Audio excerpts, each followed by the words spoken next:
අයිබෝවන් ඉතින් ඔන්න වෙනදා වගේම අද අපි ආවා ප්‍රශ්න පත්‍ර සාකච්ඡාවක් විතරක්ම නෙමෙයි මේක ක්ලාස් එකක් මේක රිවිෂන් ඇන්ඩ් පේපර් රිවිෂන් එකත් එක්ක පේපරයක් යන වැඩ හරිද ඒතකොට මේකේදී වාට අමතක වෙච්ච දේ මතක් කරගන්න ගමන් ප්‍රශ්න වලට උත්තර ලියන්න ඕන අවබෝධයක් ගන්න පුළුවන් ඒ වගේම දැන් වා ගෙදරින් කරන්න වෙලා තියෙනවා නම් මාරු මම කිව්වා ගෙදරින් කරගෙන ඉන්න කියලා පළවෙනි ප්‍රශ්නේ අනිවාර්යයි කියලා අපි දැන් කතා කරා එතකොට ඒකට ලකුණු 16ක් හම්බ වෙනවා අපි ඒක අනිවාර්යයෙන්ම කරනවා නේද බලමු මේකේ පළවෙනි කොටස දිග සම්බන්ධ පාඩමකින් නේද ඉවිල්ලා තියෙන්නේ අපිට දිග පාඩමකින් ඉවිල්ලා තියෙන්නේ අපිට කියනවා උස ගැඹුර පළල ගණක යන සෑම වචනයකින්ම විස්තර වන්නේ දිග කී මෙන්න තියෙන වාක්‍ය පොතේ නේද දිග වැනීම සඳහා මිලිමීටර් සෙන්ටිමීටර් මීටර් කිලෝමීටර් යන එකක භාවිතා කරමින් ක්‍රියාකාරකම් කරාලු ගැටු කරාලු ඒවා සිහිපත් කරගන්නලු මතක් කරගන්න කියලා අහනවා අතීතයේදී දිග වැනීමට භාවිතා කළ මිනුම් මේකක දෙකක් අතීතයේදී කියන්නේ ඉස්සර කාලෙදී නේද ඉස්සර කාලෙදී කට්ටියට අපි ඈත මතී තියෙනවා ඉස්සර කියන්නේ භූගෝලී කියලා භූගෝල බඳුර අහලා තියෙනවා හැබැයි ඒක නිගමනීමට කියලා ගන්න නැතුව අපි ගත්තොත් ඔයාලා අහලා තියෙන පරණ මේවා මොනවද අහලා තියෙන පරණ ඔයා ගන්නවා නිගමනීට ගන්න පුළුවන් මිනුම් ඒකක තමයි වියත වියතකින් ටිකක් මනිනවා කියලා ගන්නවා නේද මේ තියෙන්නේ වියත එනිකාම සර් අඩි අඟල් ඒවා අතීතයේදී නෙමෙයි වර්තමානයේදී භාවිතා වෙනවා ඒක සම්මත වර්ගයේ නෙමෙයි ඉංග්‍රීසියෙන් අදටත් පාවිච්චි වෙන්නේ අඩි අඟල් තමයි අඩි අඟල් හැටක් තමයි අදටත් භාවිතා වෙන්නේ හරිද බලන්න හැරෙකේ අඩුවක් තියනවද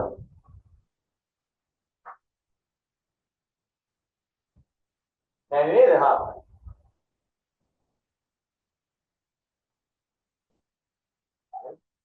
අඩි අඟල් කියන්නේ මේ එහෙම අතීතේ එකක් කියන්න බෑ. අපි පාවිච්චි කරලා අපේ රටේ භාවිතා කළේ ඉතින් දැන් භාවිතා කරන්නේ නැත්තේ අපි සම්මතයේ මොනවා වෙලා තියෙනවා. අතීතේදී භාවිතා කරා වියත. තව දැන් අපි ඉන්නක ගැඹුර ගැන කතා කරලා බඹ වලින් කතා කරන බඹය. වියක් බඹ මේ වගේවා අපි භාවිතා කරා නේද? තව එක කියන දම්වැල් එක ක්‍රම තිබුණා නේද? කතා කරා අතීතයේදී ඊට පස්සේ පසු කාලීන ලංකාවේ භාවිතා වුණා අඩි අඟල් 70 වගේවා ඒ එංගලන්තෙත් එක්ක භාවිතා වුණේ ඊට පස්සේ දැන් කියන එකට ආවා. මේවා අතර සම්බන්ධතාවය කියනවා. මම කියනවා 10ක් මිලිමීටර් මිලිමීටර් 10ක් කියන්නේ 1 සෙන්ටිමීටරයයි 100ක් සෙන්ටිමීටර් කියන්නේ 1 මීටරයයි 1000ක් මීටර් කියන්නේ 1 කිලෝමීටරයයි නේද එහෙමයි හරි ඊට පස්සේ මෙන්න කිලෝමීටර ගානක් කියලා මීටර ප්‍රමාණය කොපමණද අහනවා. උදේ කිලෝමීටර ගානක් මීටර කරන්නේ 1000න් ගුණ කරලා. එකත් එක්ක බිංදු 3ක් තියෙනවා. බිංදු 3ක් තියෙන කෙනකින් ගුණ කරනවා කියන්නේ දශම ස්ථානයේ ස්ථාන තුනකින් පරිණාම. නේද? එතකොට 1යි 2යි 3යි කිය 2850යි. අයි අපතරව පැන දැන බිංදුව දානවා 2850යි මීටර. හරි 1850යි මීටර ඊට පස්සේ 58ක් මීටර 7ක් සෙන්ටිමීටර දිග ප්‍රමාණය සෙන්ටිමීටර කීයද දැන් මේක සෙන්ටිමීටර වලින් විතරක් ගන්නෙ ඒතකොට ඔයා දන්නවා මෙතන මීටර 58ක් කියන්නේ 1 මීටරයක් කියන්නේ සෙන්ටිමීටර 100යි එහෙනම් මෙතනම අපිට ගන්න පුළුවන් මෙයා 100ෙන් ගුණ කරාම නේද මෙයා 100ෙන් ගුණ කරාම අපිට ගන්න පුළුවන් 58කට බිංදු දෙකක් දානවා. 5800ක් තියෙනවා සෙන්ටිමීටර. ඇයි මීටර 58ක් කියන්නේ සෙන්ටිමීටර ඒ වගේ 100 ගුණයක්. තව මෙතන තියෙනවා කොච්චරක්ද? 7ක් cm. එතන ඔක්කොම කියන 5800 7ක් සෙන්ටිමීටර. මීට අමතරව ඔයාලා ගන්න අතීතයේ භාවිතා කරපු එක තියෙනවා නම් chat එකට දාන්න.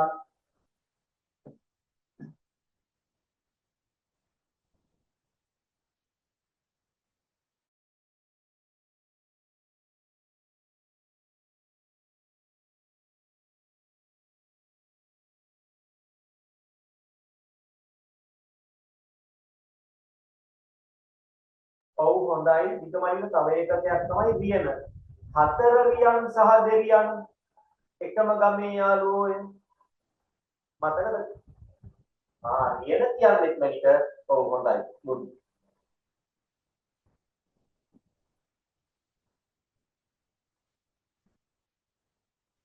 රියන කියන්නේ ඒ වගේ එකක් තමයි.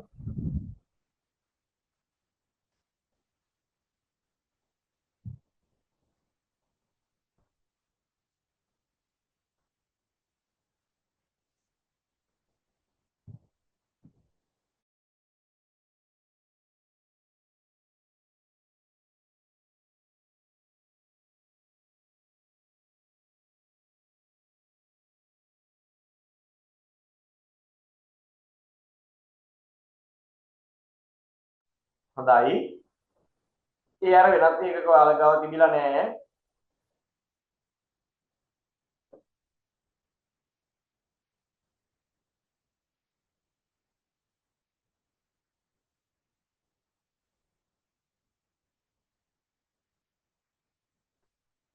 හරි. දැන් අපි යනවා චුටි ඊළඟ එකට. ඒකේ B කොටස. හරිද? A කොටස. B නෙමෙයි A. දැන් එතන කියනවා 5ක් m. ඒ කියන්නේ මීටර 5ක් දිග, මීටර 5ක් දිග කම්බි රෝලකින් සෙන්ටිමීටර 21යි මිලිමීටර 9 කෑලි 8ක් කපා ගන්න. දැන් මේ කෑලි 8 දිග හොයා ගන්න ඕනේ නේද? 8ෙන් ගුණ කරලා හොයන්න පුළුවන්. ගුණ කරද්දි මතක තියාගන්න සෙන්ටිමීටර මිලිමීටර කලවම් කරලා තියෙද්දි ගුණ කරනවට වඩා ඔක්කොම එකම ඒකකයකට අරන් ගුණ කරගන්න එක ලේසියි. ඒ කියන්නේ ඔක්කොම මිලිමීටර කරගත්තා නම් දැන් අර කලින් කතාවේ වගේ මම කියවනේ 1 සෙන්ටිමීටරයක් කියන්නේ මිලිමීටර 10ක් කියලා. එහෙනම් මෙතන මේ 21 කියන්නේ 210ක් මිලිමීටර. මෙතන 9යි. ඔක්කොම කොච්චරක්ද? 219ක් නේ. මොනවාද? මිලිමීටර 219ක්. දැන් ඕක 8ෙන් ගුණ කරමු. මොන බලන්නකො මගේ ක්‍රමය 8 වරක් 9 72න් 2 දානවා 7ක් ඉතුරුයි. 8 වරක් 1 8යි 7යි 15න් 5 දානවා එකක් ඉතුරුයි. 8 වරක් 2 16යි 1යි 17යි. දැන් 1752යි කියන්නේ මිලිමීටර. මිලිමීටර ඕක 10න් බෙදුවාම සෙන්ටිමීටර වෙනවා. 100න් බෙදුවාම මීටර වෙනවා. දැන් අපිට තියෙන්නේ මීටර රෝලක් නේද? නේද? අපිට තියෙන්නේ මීටර රෝලක්. එහෙනම් අපිට මේක කරගන්න පුළුවන් පුතේ සෙන්ටිමීටර කරගන්නත් පුළුවන් මීටර කරගන්නත් පුළුවන්. ඔන්න දැන් මම කරගන්නවා මෙයාව. කොච්චරක්ද? 10 බෙදවල වලට බෙදලා දැන් අපිට තියෙනවා 175ක් සෙන්ටිමීටර. හරිද? 21 වාටක් හරියට 22 වාටක් වගේනේ. 21.9යි නේද? 22 වගේනේ. මේ වගේ වාටක් 175ක්. මොනවද මේ 175 සෙන්ටිමීටර. නේද? 175 සෙන්ටිමීටර කියලා. දැන් සෙන්ටිමීටර ගොඩක් අපිට පුළුවන් 100කින් බෙදලා මොනවා කරගන්නද? මිලිමීටර කරගන්න පුළුවන්. නේද? sorry 100කින් බෙදලා මීටර් කරගන්න පුළුවන් නේ. සෙන්ටිමීටර කතාවක් සෙන්ටිමීටර කතාවක් අපිට පුළුවන් කවුරු කරගන්නද? මීටර් කරගන්න පුළුවන් කීයකින් බෙදලාද? 100කින් බෙදලා. දැන් ඔන්න මට එනවා මෙයා 100කින් බෙදුව ගමන් අවදශම ස්ථාන දෙකක් පඩිනවනේ. 1.75 මොකක්ද? මීටර කියලා. 1.75 මීටර. එතකොට අපිට පුළුවන් මේ මීටර පහෙන් මේ මීටර 1.75 දෙක අඩු කරගන්න. දැන් දෙන්නම මීටර කතා මීටර වලින් මීටර අඩු කරගන්න පුළුවන්. මම කියනවා 5ක් මීටර වලින් හරිද 5.0.0.0 5.0.0 කියලා දානයි අතන අපිට තියෙන 1.75 දෙකක් ස්ථාන තුනක් තිබෙන දශම ස්ථාන මේ මීටර. දැන් කෙනෙක්ට පුළුවන් මේවා සෙන්ටිමීටර මාරු කර කර හදන්න. හරි. එහෙමත් කමක් නැහැ. මම ගුණ කරද්දි අඩු කරද්දි එකම එකකේ අරන් හිටියේ පැටලෙන්න තියෙන ඉඩ අඩු කර ගන්න. දැන් ඔයාලා දන්නවා මේකෙන් අඩු කරගෙන යන්න පුළුවන්. 10න් දෙකක් 8යි. අපි දන්නවනේ 9 9 9 10 නේ අගට යන්නේ. මේ වගේ දැන්වල 9 9 එන්නේ කොහොමද? මෙයාගෙන් එකක් කියනවා. එයා 10ක් වෙනවා 9ක් කියන යන්නේ. දැන් මේ තැන් දෙකේ ඉන්නේ 9 9. 9න් 5 4යි 9න් 7 2යි. දැන් මෙතන ඉන්න 4යි 4යි එකක් 3යි. 3.2යි 4යි 8යි. නේද? 3.2යි 4යි 8යි. හරිද? මොනවද? මීටර. පැහැදිලි. අර කලින් කිව්වයි ගුණ කරද්දි එකම එකකකට හරව ගන්න කියලා. බෙදද්දිත් එකම එකකකට හරවන්න ඉන්න. ඒකට වරදින්නේ නැහැ. බෙදද්දි මොකද කරන්න ඕන? දැන් අපිට කිලෝමීටර මීටරනේ දීලා තියෙන්නේ. මම මෙතන ඉන්න 46 කියන්නේ 46000යි. ඇයි? මීටර කරගන්න යන්නේ. එක්කෙනාට 1000 ගානේ ඉන්නව නේද? 46000යි. 46000යි. 1000න් ගුණ කරනවා. 10න් ගුණ කරනවා කියන්නේ 1000 කියන්නේ 1.3ක් ඉන්න කෙනෙක් අගට 0.3ක් එනවා. උත්තරේ කියන්නේ අගට 0.3ක් දාලා එනවා කිය.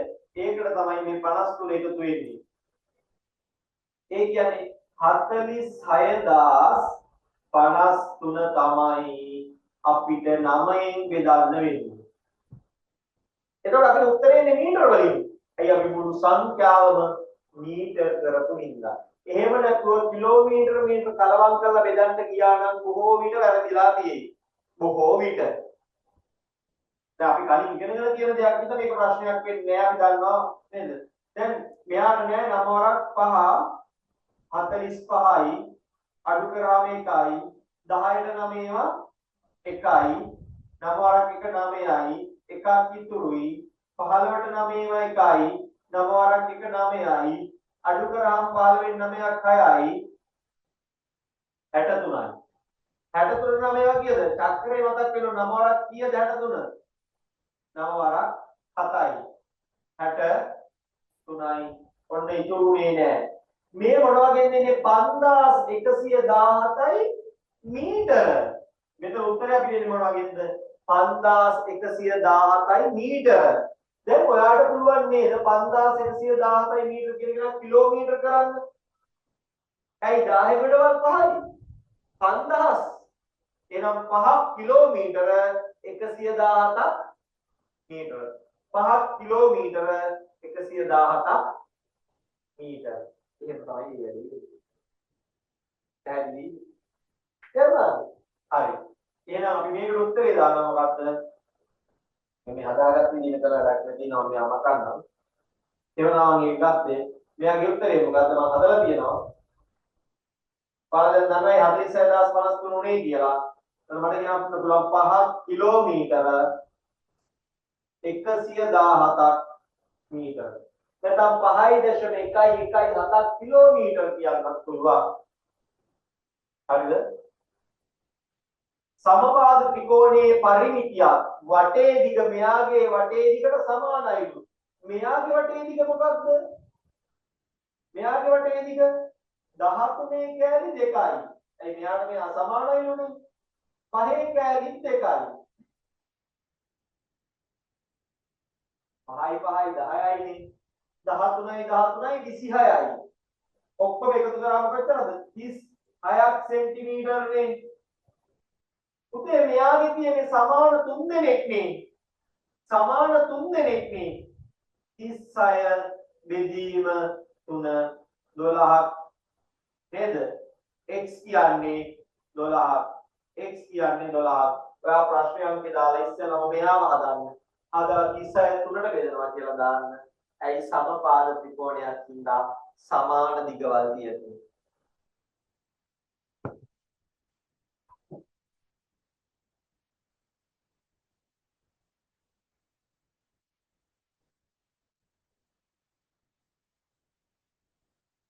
එකසිය 75යි සෙන්ටිමීටර 2යි මිලිමීටර කියලා තිබ්බත් ඒක හරියි. එහෙම හරි.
හරිද?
හරියට අපි යනවා මෙතනින් එහාට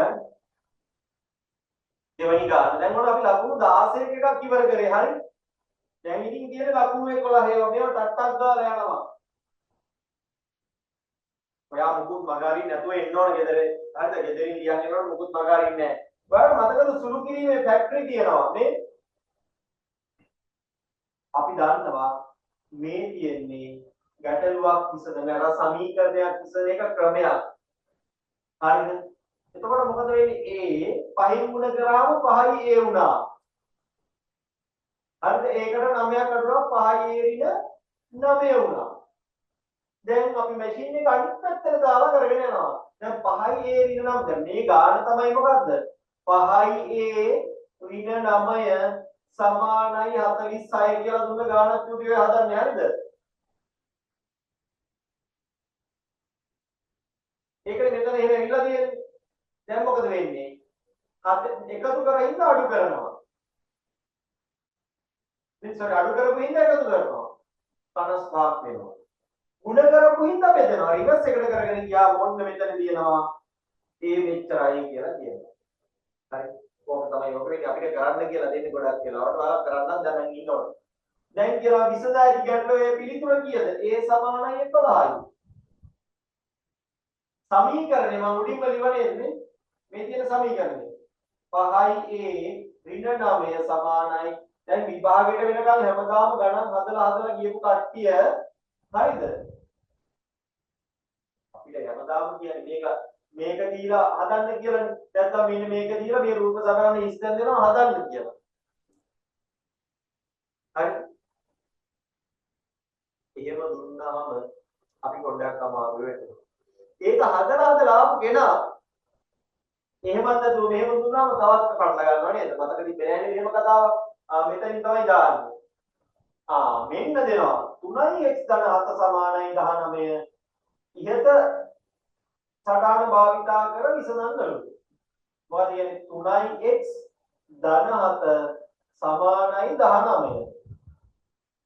දැන් ඕකේ හැදෙන්නේ කොහොමද? 3x මේ x ඉන්නවා මොකද වෙන්නේ අර වගේ x ඉන්නවා එයා මොකද කරන්නේ ගුණ කරනවා 3ෙන් එතකොට කවුද දෙන්නේ 3x එනවා ඊට පස්සේ මොකද කරන්නේ ඒකට 7ක් එකතු කරනවා එතකොට සමීකරණය එනවා කියලා දුන්නේ එතකොට අපිට සමීකරණය එනවා 3x ධන 7 දැන් ඕකට අනිත් පැත්තට යන්නේ. හැබැයි අපිට කියලානේ කීයද 19. දැන් මම මෙතනින් 19 ගන්නවා. මෙහෙම නියන්නේ. අනිත් පැත්තට කරනවා. එකතු කරා වෙනකොට මම මොකද කරන්නේ? අඩු කරනවා. අඩු කරාම මට කීයක් එනවද? 19න් 7ක් අඩු කරාම 12ක් වෙනවා. ගුණ කරා වෙනකොට මම බෙදනවා. 3ෙන් ගුණ කරා වෙනකොට මම 3ෙන් බෙදනවා. අරක කරපු දේ අනිත් පැත්ත කරගෙන යනවා. 12 3ෙන් බෙදුවාම 4යි. ඔන්න x 4යි කියලා එනවා. x 4යි කියලා එනවා. එකක් රුපියල් P2කින් වූ පොත් 3ක් හා 20 බැගින් වූ පෑන් දෙකක් ගැනීමට 190ක් අවශ්‍ය වුණා. මොකක්ද කියන්නේ? P ගානේව 3යි P සහ 20 බැගින් වූ දෙකක් කියන්නේ 40ක්. 20 දෙකක් කියන්නේ 40ක් 190. 40 හාට යනවා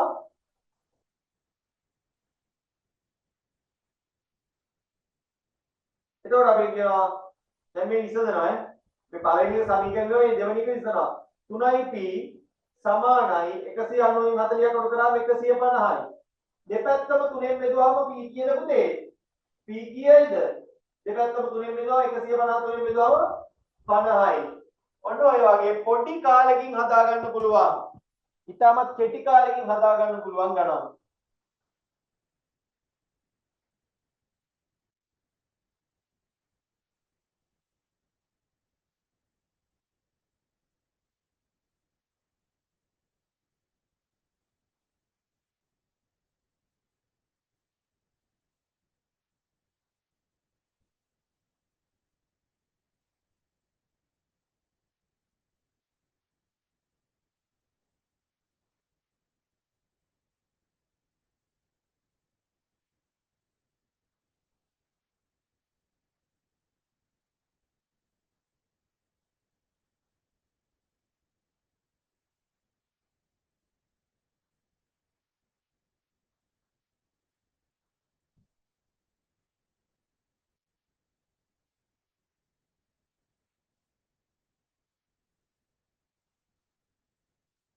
නොතේරුණ තැනක් කවුල් තැනක් කියනවා නම් කියන්න සමීකරණ ගොඩනැගීම විසඳීම මේකේ මේ සටහනෙන් විසඳෙන්නේ චුට්ටක් අමාරු ක්‍රමයක් ඇයි ප්‍රැක්ටිස් කරලා අඩුයි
හරි නේද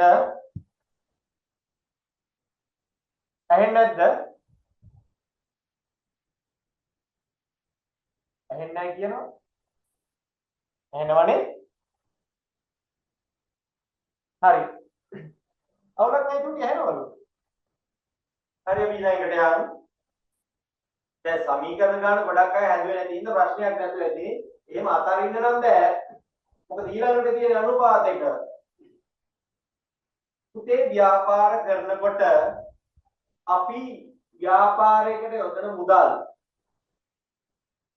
ඒ යෙදූ මුදල අනුවනේ ලාභ හම්බ වෙන්නේ අපි ව්‍යාපාරයක් බිස්නස් එකක් කරන්නේ වෙළඳාමක් කරන්නේ ලාභයක් ගන්න අපිට අපි මේ ව්‍යාපාරයට සල්ලි දානවානේ මොනවා හරි ගේනවා නම් ගේන්න සල්ලි යනවා නේද හදනවා නම් හදන්න සල්ලි යනවා එතකොට අපි කීප දෙනෙක් එකතු වෙලා කරනකොට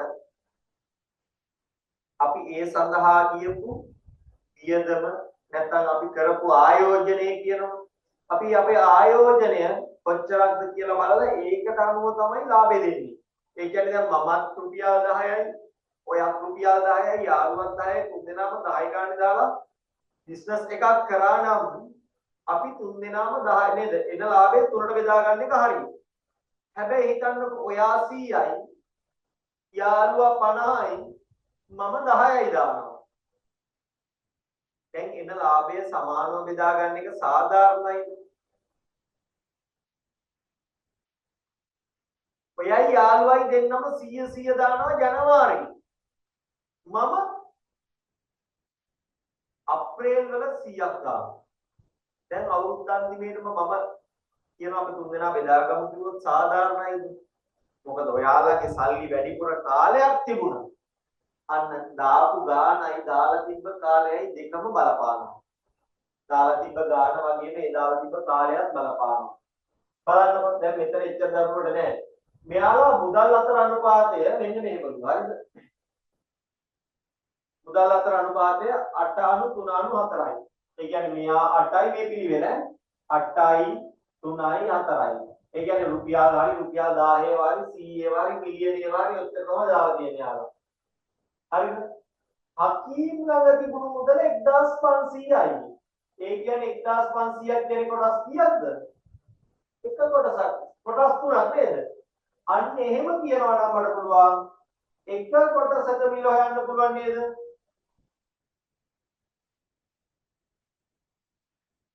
කොහොමද යන්නේ? 1500ක් කියන්නේ කොටස් තුනක්. මේක තුනෙන් බෙදුවාම එක කොටසක මිල එනවා 500යි. ඉතින් අපිට බැරිද මේකෙන් අපිට බැරිද ජෝඩි මේකෙන් ගණේෂන් ගාව තිබ්බ එක ගණේෂන් ගාව 4යිනේ. එම නිසා ගණේෂන්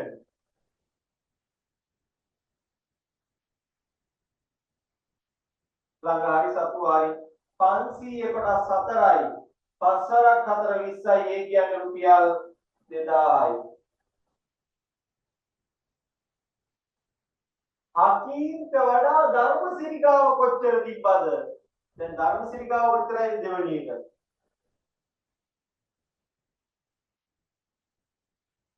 ක්‍රම තියනවා මේක හදාන්න. හරි ධර්මසිරි ගාව එයා ගාව තියෙන්නේ 500 8යි. 5 4කට 4000යි. වැඩිපුර කියලා අහන්නේ වෙනස. එම නිසා වැඩිපුර 4000න් අඩු කරනවා 1500ක් මේකේ ක්‍රමයක්. රුපියල් 2500ක් වැඩිපුර තිබුණා.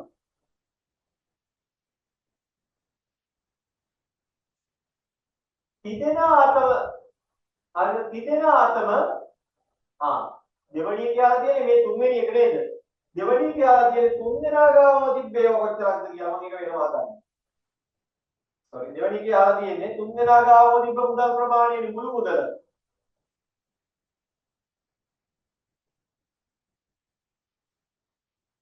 මේක දෙක හරිද මේ තුන. දෙක ආලා තියෙන්නේ තිදෙනා ළඟම කොච්චරද? එක්කෙනෙක් ගාව 500යිනේ. sorry එක කොටසක් තියෙන්නේ 500යිනේ. එක කොටසක් තියෙන්නේ 500යි. තුන් දෙනා ගාව 8යි 3යි 11යි 4යි කොටස් 15ක් තිබිලා නේද ඔක්කොම? එහෙනම් 500 වා 15. හරි 500 වා 15 ඒවා 5යි අගට බිංදු 2යි 7500ක් තිබිලා තියෙනවා. තිදෙනා ගාම 7500ක් කියලා තියෙනවා. තිදෙනා සමසේ බෙදාගත්තේ නම් හතරවෙනි එක ලේසි 7500 තුනට බෙදෙනවා. 7500 බෙරුවට 75 තුනට බෙදන්න පුළුවන් 25යිනේ. එහෙනම් 2500යි කියලා එනවා. මේකේදී ඔයාලා දැනගන්න විදිහ මොකද්ද? එකක හොයන ක්‍රමයේ දැනන් හිටියනම් එක කොටසක වටිනාකම හොයන ක්‍රමයේ දැනන් හිටියනම් හරිද? ගාන ඉතාමත් ලේසියෙන් හදාගෙන යන්න තිබ්බා. මෙතනදී වුණා මෙතන තමයි කොටස් ඔක්කොම එකතුව තියෙන්නේ කියලා දැනගන්න. අමාරුද ඉතින් ඒවා? අමාරුද මේ ගාන? ලේසි ගානක් කියලා දැන් තේරෙනවා.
හරිද?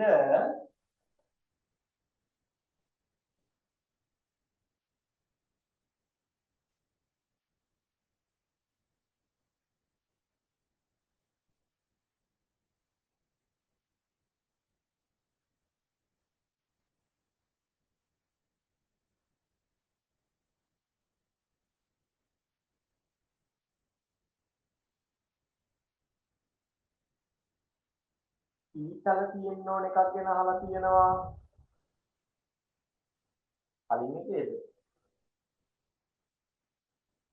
ඔය ළමයි තුන්දෙනා ගාව තිබ්බ මුදල් එකතු කරලා ගත්තත් හරි මේ වගේ ලේසිකම පුරුදු වෙන්න චෝටි. හරිද? මේ වගේ ලේසිකම පුරුදු වෙන්න. අපි දැන් චුට්ට චුට්ට ලොකු වෙනවනේ. දැන් තව ටික දවසකින් grade 8 නේද?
හරි.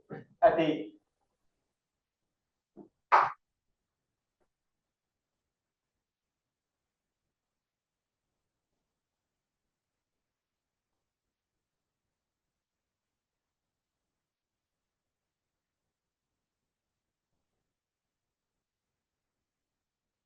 අපි මේ තොරතුරු වෙන්වෙන් වශයෙන් ගමු එතෙන්ට. වගුවක තොරතුරු නේද? වගුවක තිබ්බ තොරතුරු අපි අරගෙන තියනවා මොකේකටද? තීර ප්‍රස්ථාරයකට. තීර ප්‍රස්ථාරයකට අරගෙන තියනවා. ඊට පස්සේ ඒකේ ප්‍රශ්න වගේක් අහලක් තියෙනවා. අපි ඔන්න වගුවක් දාගත්ත තීර ප්‍රස්ථාරයෙන් ගත්තා.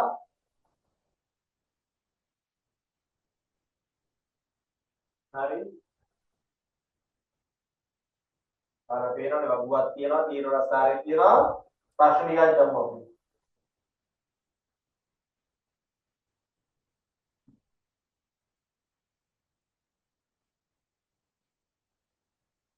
නදියනවා. මුලින්ම අපිට කියනවා වගුව පිටපත් කරගෙන ඉස්තම් පුරවන්නලු. හරිද? මිල් පායම් කියනවා සඳුදා 15යි අඟහරුවාදා 13යි බදාදා. බදාදා කීයද නිල් පෑන්? 9යි. බ්‍රහස්පතින්දා නිල් පෑන් 7යි. 6යි 8යි අතර තියෙන 4. ඊට පස්සේ රතු පෑන් අඟහරුවාදා රතු පෑන් 7යි. බ්‍රහස්පතින්දා රතු පෑන් කීයද? 3යි නේද? ඒකද 3යි. සිකුරාදාට එක්කෙනෙකුට 5කුයි ඒ නිල් පෑන් වලට 5කුයි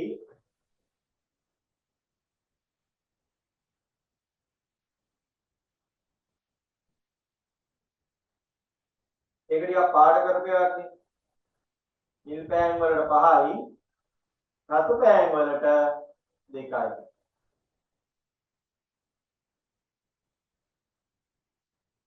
හරි ඉස්තෙන් පුරවුවා ඉතුරු තොරතුරු ප්‍රස්තාරයෙන් දා බහුවී තීර ප්‍රස්තාරයක් ගැනීමේ නැති ප්‍රයෝජනය සංසන්දනය පහසුයි දැන් දෙක තුනක නෑ සංසන්දනය පහසුයි නේද ඉස්සෙල්ලම වෙන්නේ සංසන්දනය පහසුයි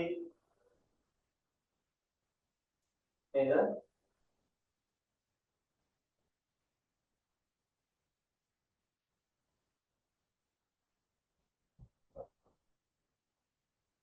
ඒක තමයි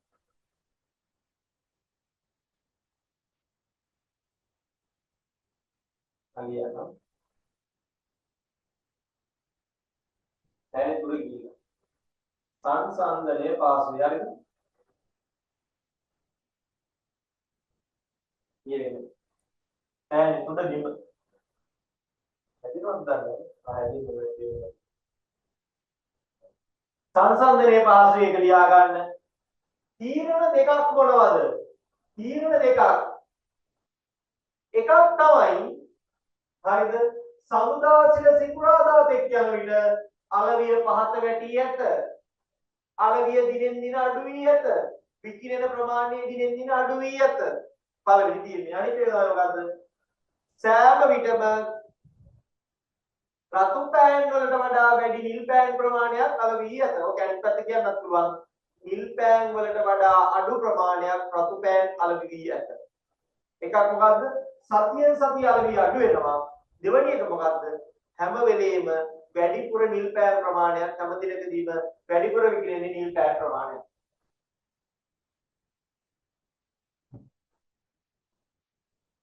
එදක ලියා ගන්න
හරි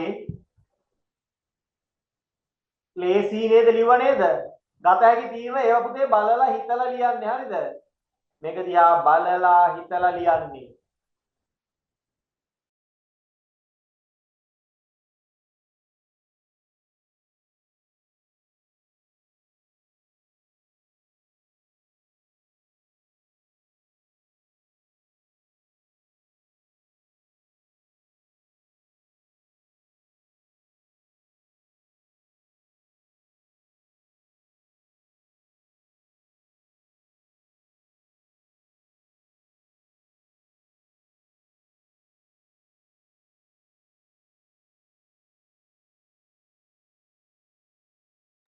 හරිනේ.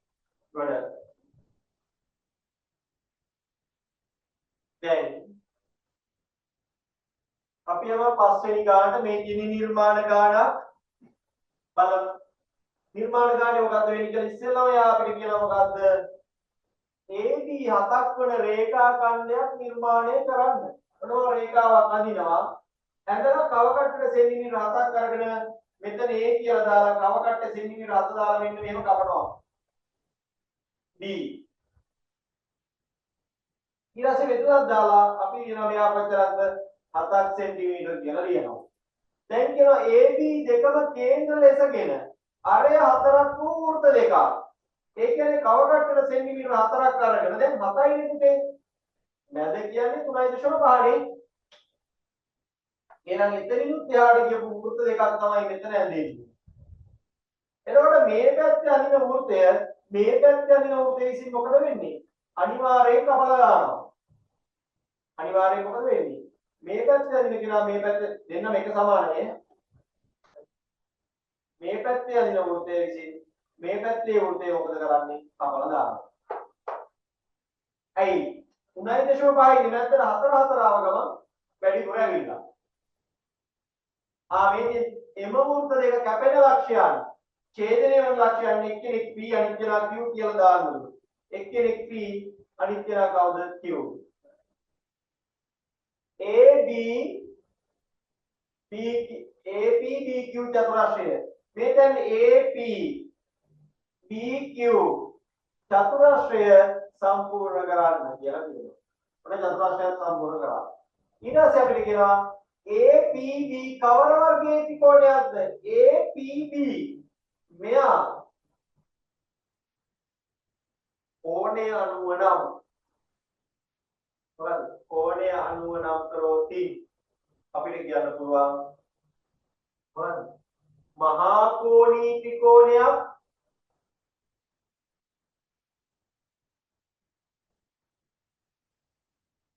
මහා කෝණී ත්‍රිකෝණයක් කියලා කියනවා. මහා කෝණයක් කියනවා. එහෙනම් එහෙම නැත්නම් අපිට කියන්න පුළුවන් මේ පාද දෙකම සමානයි හින්දා සමද්විපාද ත්‍රිකෝණයක්. පාද අනුව නම් සමද්විපාද ත්‍රිකෝණයක්. මේ දෙක මම බාර ගන්නවා. පාද දෙක දිගින් සමානයි නේද? පාද තුනම සමානයි නම් සමපාදයි. පාද දෙකක් දිගින් සමානයි නම් සමද්විපාදයි.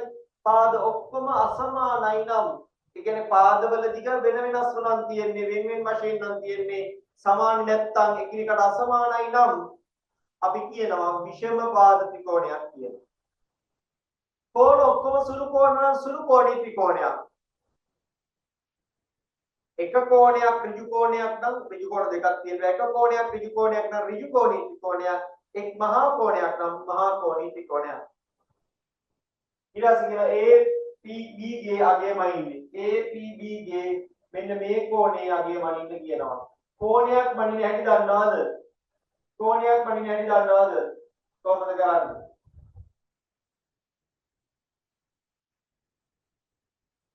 මෙන්න මෙහෙම කෝණමානි ගන්නවා.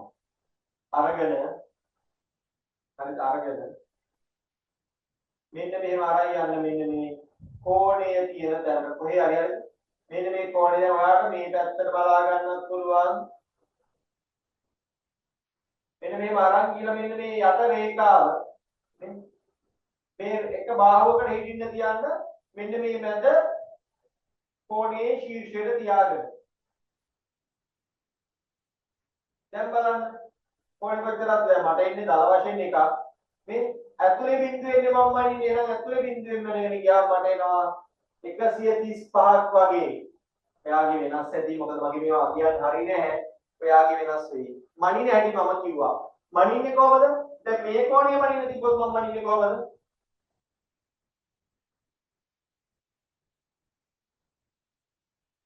මම මෙන්න මේ විදිහට කෝණමානි ගන්නවා.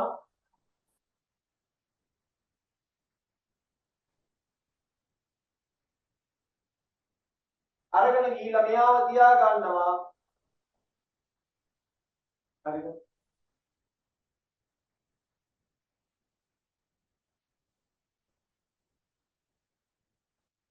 මෙයාව තියා ගන්නවා පුතේ. මෙයාගේ මෙන්න මේ පාදක රේඛාව නේ දන්නවනේ මේ යට තියෙන පාදක රේඛාව. මෙයාගේ බාහුවක් උඩින් තියෙන තියා ගන්නවා ගානට.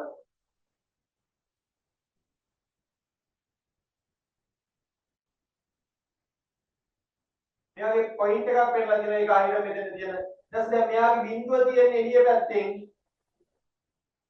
එළිය බිඳුවනේ පාදක රේඛාවට හිටින්නේ. එහෙනම් බලාගෙන යනවා මෙතන මේ එළිය කියන්නේ 120යි 125යි 126ක් වගේ තිබ්බා. අද ඒ වගේ තමයි නේද යන්නේ. කෝණ මැනීම කෝණ මැනීම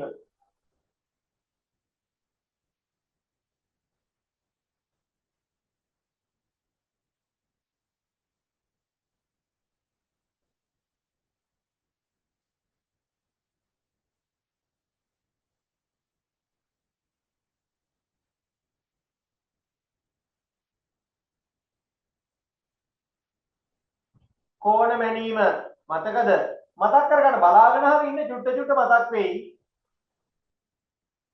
අපිට ගොඩක් වෙලා යන්නේ තව ගණන් දෙකයි තියෙන්නේ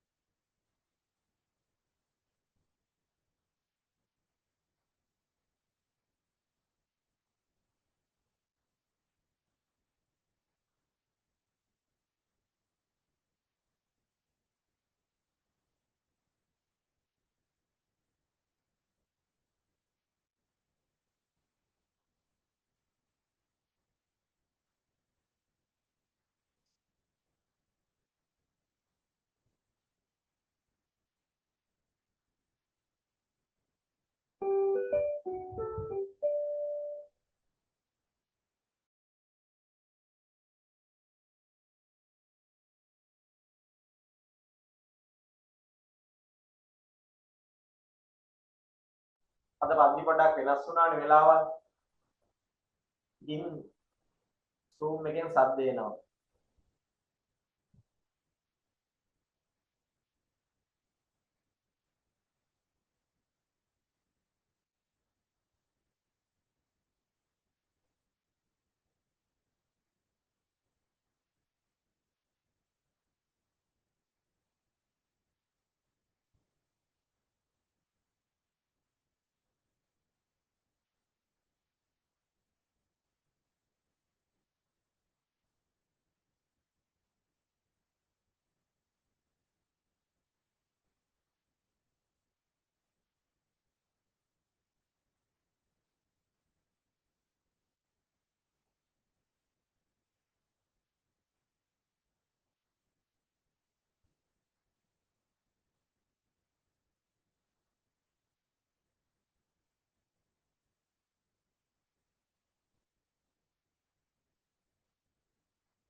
හරිද හරි අපි යනවා ඊළඟට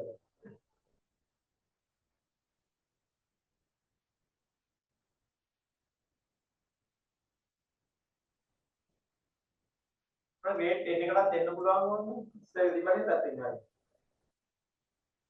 දැන් ඔන්න කියනවා මෙහෙම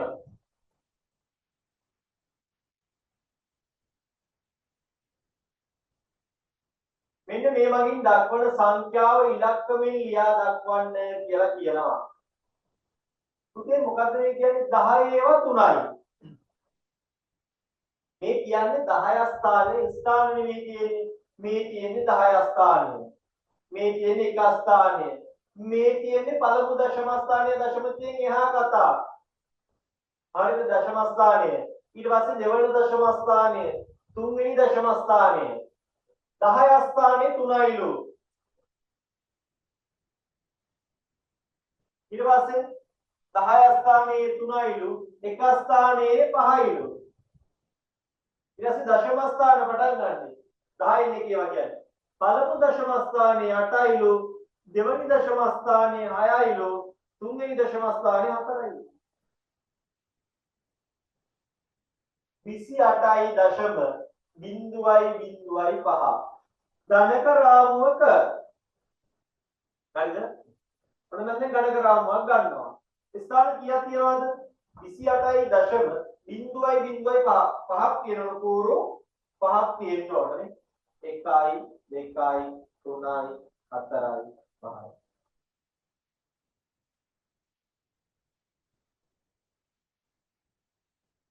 මොනවද මෙතන 10 ඒවා 1 ඒවා මේ මොකද්ද 10න් 1 ඒවා 100න් 1 ඒවා 1000න් 1 ඒවා.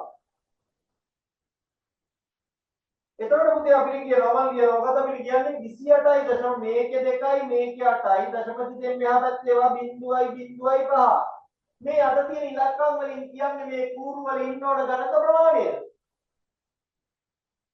හරිද? ඔයාලට මතක තිබ්බේ නැත්නම් 10න් 1 කියන්නේ පළමු දශම ස්ථානය කියලා ඔන්න දැන් මතක තියාගත්තා. 2යි 1යි 2යි 3යි 4යි 5යි 6යි 7යි 8යි මේකෙත් නෑ මේකෙත් නෑ මේකේ 5යි 1යි 2යි 3යි 4යි 5යි. මෙයා දශම කෙනෙක් විදියට ලියන්නලු.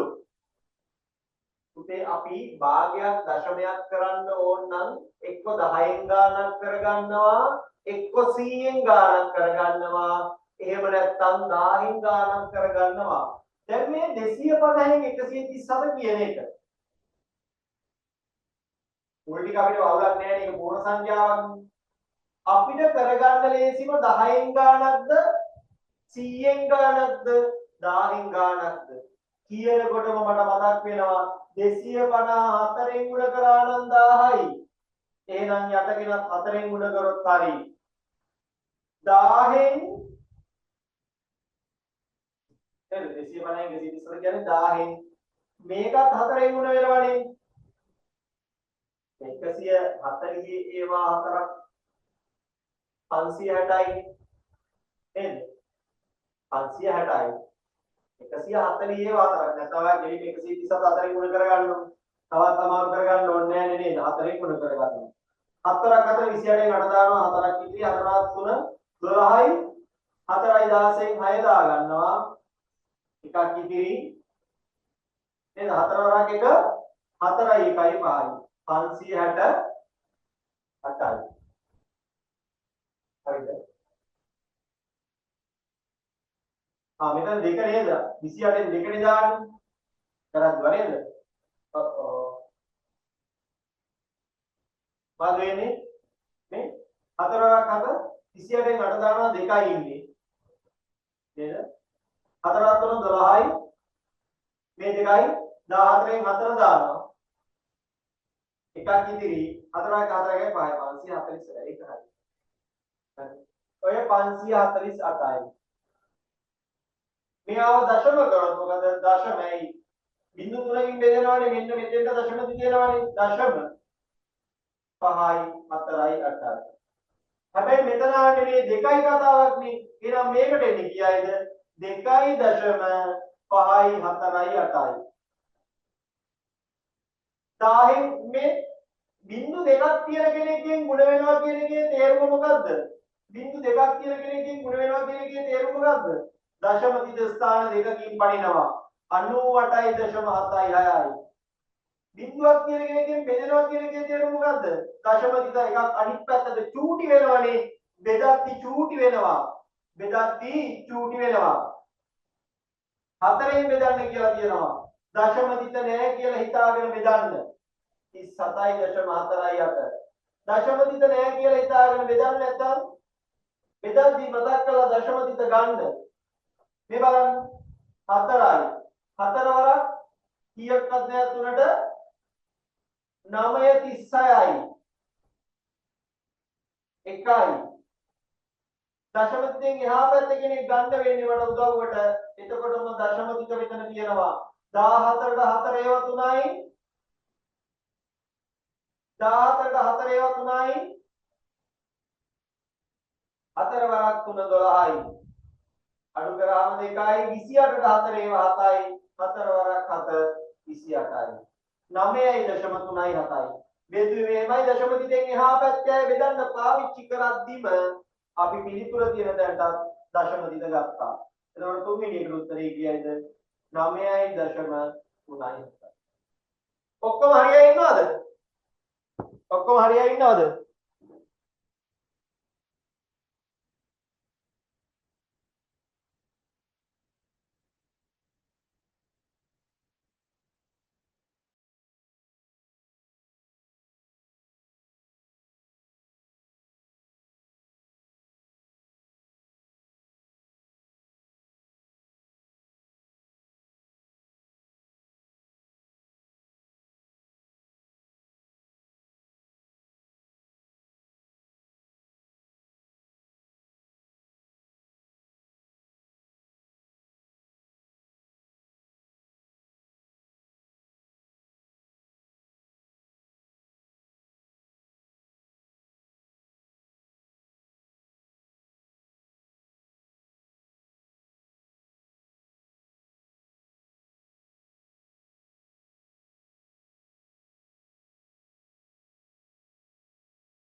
හරිද? වඩද?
හරි නේද? යමු නේද?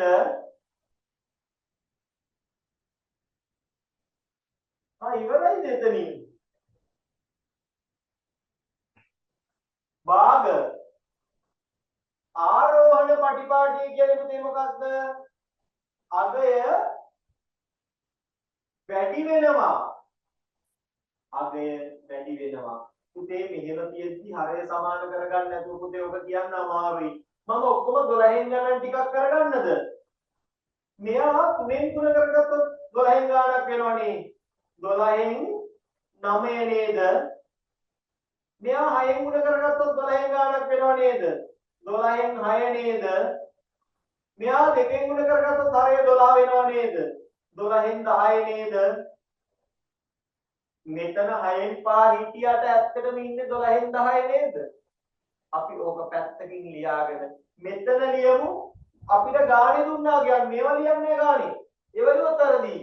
අපිට ගැටලුවේ දුන්නා කවුද? අපිට ආරෝන්නේ. නේද? චූටිම කෙනාගෙන් පටන් ගන්න ඕන. චූටිම කෙනා කවුද? එතකොට 12න් 6 ඒ කියන්නේ කවුද? 2න් 1. ඊළඟට කවුද? මෙයා තමයි චූටිම. හරිද? අපි වඩා මාකුත් කරගන්න. හරිද? මාකුත් කරගන්න මෙයා තමයි චූටිම. ඊළඟට 2 මෙයා. 3 මෙයා.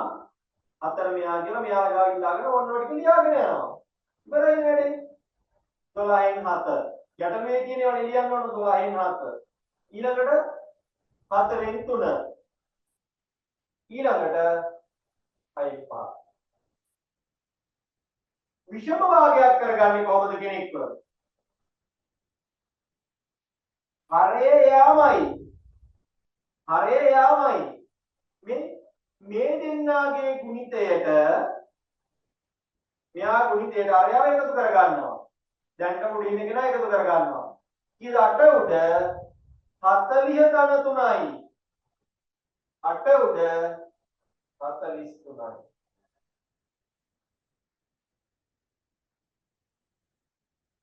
මේවත් එහෙමයි. භාග කොටස සමාන වුණා නම් එකතු කරගන්න පුළුවන්. ඒ කියන්නේ පුතේ අපි භාග සංඛ්‍යා කියනකොට හරය සමාන කරගන්න සුළු කරන්නේ. මිශ්‍ර සංඛ්‍යා කියනකොට අපිට පුළුවන් දැන් 5යි 8න් 3 එකතු කිරීම 2යි 2න් 1 කියලා තියෙන එකේ පූර්ණ සංඛ්‍යා දෙක එකතු කරගන්නවා කියලා කියනවා වෙනම 5 ධන 2. එකතු කිරීම භාග කොටස් දෙක වෙනම එකතු කරගන්නවා. පූර්ණ සංඛ්‍යාව වෙනම එකතු කරගන්නවා මේක ක්‍රමයක්. භාග සංඛ්‍යාව වෙනම එකතු කරගන්නවා. 5යි 2යි 7යි 7 ධන. දැන් මේ 8න් 3 ධන මෙයාත් 8න් ගානක් කරගන්න පුළුවන් නේද? 8න් 4. නේද? මෙයාත් 4න් ගුණ කරාම මෙයාත් 4න් ගුණ කරාම 8න් ගානක් වෙනවනේ. එතකොට කීයද? 7 ධන 8න් 7යි. ඒ කියන්නේ මොකද්ද? 7යි 8න් 7යි. 7යි 8න් 7යි. අඩු කරද්දිත් එහෙමයි. අඩු කරද්දිත් එහෙමයි. හැබැයි මෙතන චූටි ප්‍රශ්නයක් ආව අඩු කරද්දි. මොකද මෙයාට භාග කොටසක් තිබ්බේ නැහැ. 5 අඩු කිරීම බලන්න දැන් ඔය ක්‍රමයට කරන්න ගියාම 5 අඩු කිරීම 3යි 10න් 7. දැන් මෙයාට භාග කොටසක් තිබ්බේ නෑනේ. භාග කොටසක් තිබ්බේ නෑනේ. එතකොට මොකද කරන්නේ? ඒ වෙලාවට අරකමින් හදන්නත් පුළුවන්. එතකොට අමාරුයි නම් අපි කරනවාද මේ ඉන්නේ 1 උඩ 5. මේ ඉන්නේ 10 උඩ 10 වරක් 3 30යි 7යි 37. මේ ඉන්නේ 10යි 37. හරිනේ? එතකොට පුතේ හරය සමාන කරන්න පුළුවන් නේද? මෙයා 10න් උඩ කරගත්තොත් මේ ඉන්නේ මොකද්ද? 10 උඩ 50. අඩු කිරීම 10 උඩ 37. සමානයි 10 උඩ 13යි. උත්තර විෂම භාග විදියට තියන්නේ 1යි 10න් 3යි. ඇයි 10 කට වල 1යි නේ? නේද? 13 10න් මෙලුවා නේද? 13 ඇතුලේ 10 කොට වල 1යි. තවත් 10න් 3ක් ඉතුරුයි. මෙහෙමනේ විෂම භාගයක් විෂම සංඛ්‍යාවක් කරේ. දැන් චුට්ට චුට්ට මතක් වෙන්න ඕන. දැන් ටික ටික මතක් වෙන්න ඕන.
නේද? පන්ති ගැන විස්තර අහනවා. ඒවා අපි පස්සේ කතා කරමු. දැන් ඕනේ අපි දැන් මේක නොමිලේ යන වැඩේ හොඳට කරගමුකෝ ඈ. පන්ති ඕනේ දැන් තියරි පන්ති කොහොමද වැඩක් නැහැ චුටි. හරිද? මේ තියරි පන්ති වැඩක් නැහැ. දැන් මේ ටිකේ ඔයාලා හොඳට මේ අමතක වෙච්ච ඒවා මතක් කරගෙන නියමයට පේපර් ටික කරන්න. හරිද? අපි තව පේපර් 3ක් විතර කරගමු වාර විභාගෙට කලින්. පේපර් වල නැවත කරලා නැවත මතක් වෙලා ඔයා පොඩි වේට් එකක් ඇතුව එක්සෑම් එකට යනවා. ඒ යන්නේ නේද? ඒ යන්නේ ඊළඟ අවුරුද්දේ අති දක්ෂයෙක් වෙන බලාපොරොත්තු හොඳ ලකුණුකුත් තරන්නේ. අපි බලමු අපිට පුළුවන්. හරිද? මහන්සි වෙමු. ඊළඟ දවසේ වුණ අපි කම්ප්ලීට් පේපර් එකක් ඔයාලා ලියාගෙන එන්න දානවා. ලියාගෙන මෙන්න ඈ. හරිද? හරි. ගෲප් එකට ආවම print කරගෙනම ලියන්න. විභාගය කියලා හිතාගෙනම ලියන්නකො. හරි. එහෙනම් පරිස්සමට ගිහින් එන්න. ආයිබෝවන්. 0 7